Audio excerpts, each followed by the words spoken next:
एफाग्राब रांखावरिनि खरसा गैया बेवहाय माने मेनलि फुलि बायनायाव एसे थाङो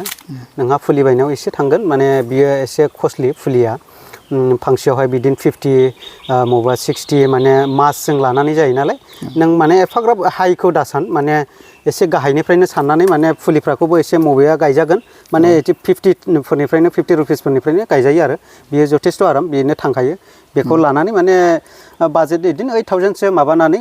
गायजागोन आरो 8000 सोनिफ्राय जागायनो हागोन आरो हानाय हायि नोंनि सायाव थागोन नों हानाय बायदिला उनावहाय बे साक्सेस जायोला उनाव बारायलांनो हागोन आरो नोंथाङा बेसेबांसोनिफ्राय जागायजेनदोंमोन बेखौ आं ओरैनो 170 माबा दालनिफ्राय जागायजेनदों आरो बेखौ 170 दालनिफ्राय जागायै दायो 400 प्लास जाबाय आरो गायनायनि बोथोर होनोब्ला माबायदि गायनायनि बोथोर होनोबा दा एप्रिलनिफ्राय बेस्ट आरो एप्रिल मासनिफ्राय गायजागोन अखा सिजनावहाय थाब ग्रथ जायो थाब देरनानै माने 1.5 बोसोरसोआव मोनहैगोन आरो हानि बिथिंखौ नायबा माबायदि हानि बिथिङाव माने हाया बियो गिसि थानांगोन हाया गिसि जानांगोन बेनोल' माने बियो 12 मासिया फिथाइ थायोथ' बोसोरावनो खनथाम मोनो नालाय बे खरान बोथोरावहाय बे हा गोरान बाला हाफ्रा माने एफाग्राब सुबिदा जाहैनाय नङा आरो दैनि फेसिलिटि होनो हायोबा बेबो बहुत मोजां जाहैगोन आरो माने बे फिथाइ थाइसेयावहाय गैयाबाबो 50 60 बिदिनो 55 टा सिड्स थायो नालाय सिङावहाय बे सिड्सआ माने बे खरान बोथोरावहाय माने बाला हाना माने 50 टायावहाय 40 टाबान गोगो जागोन 10 टाया ब्लेंक जागोन दै होनो हायोबा गासिबो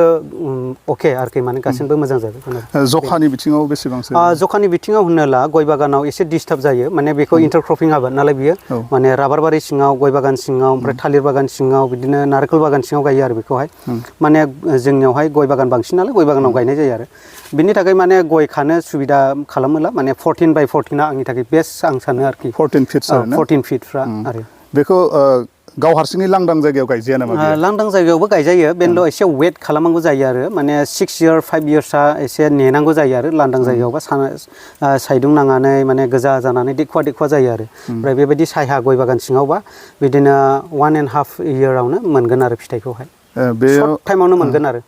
जोथोन लानाय आरो बेराम आजारनि बिथिङाव जोथोन लानाय आरो बेरामनि खेथ्रआवथ' बेनोल' माने गायजेननानै 1 इयार जायोब्ला माने मोनसे दालाय होलाबायोथ' बियो बुरजा दालाय होगोन बे समावहाय माखासे आनवान्टेड ब्रान्चफोरखौहाय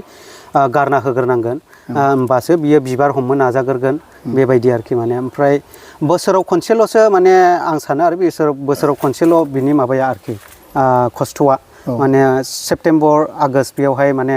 माबा गारनांगौ जायो आरो ब्रान्चखौ प्रुनिं खालामना होनांगौ जायो बेनो आरो ओमफ्रायलाय सारा बोसोर आरामसे बिनि फिथाइखौ मोनबाय थागोन आरो हासारफोर होनायाव हासारनि होनायाव अर्गानिक होयोबा बियो लास्टिं जागोन 40-45 इयार्स नों 1.5 बोसोरनिफ्राय खानो मोननानै 40-45 इयार्स मोनगोन आरोखि माने रासायनिक हासारबा सर्ट टाइमावनो बियो फर्सफुलि थायहोनाय जागोन ओमफ्राय 15-20 इयार्सआवनो थायजागोन बियो लं लास्टिं जानाय नङा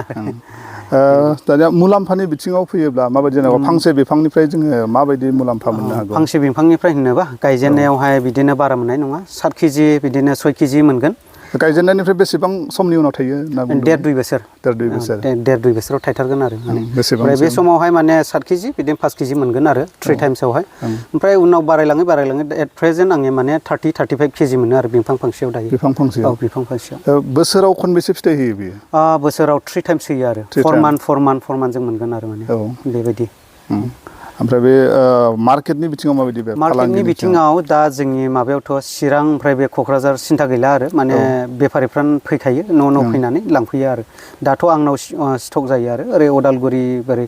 गोजाननि गसाइगाव थजाइगावनि आङो जमा खालामो ओमफ्राय आं बेफारिफोरनाव थाइसे थाइनै जानानै फानहरफिनो आरो गुबुन आबादारिफोरनिफ्राय नोंथाङा बुथुमो थारमाने औ बेबायदि आरो साफा सानै गायनाय दंथ' सिगां बेबायदिखौ आरोखि माने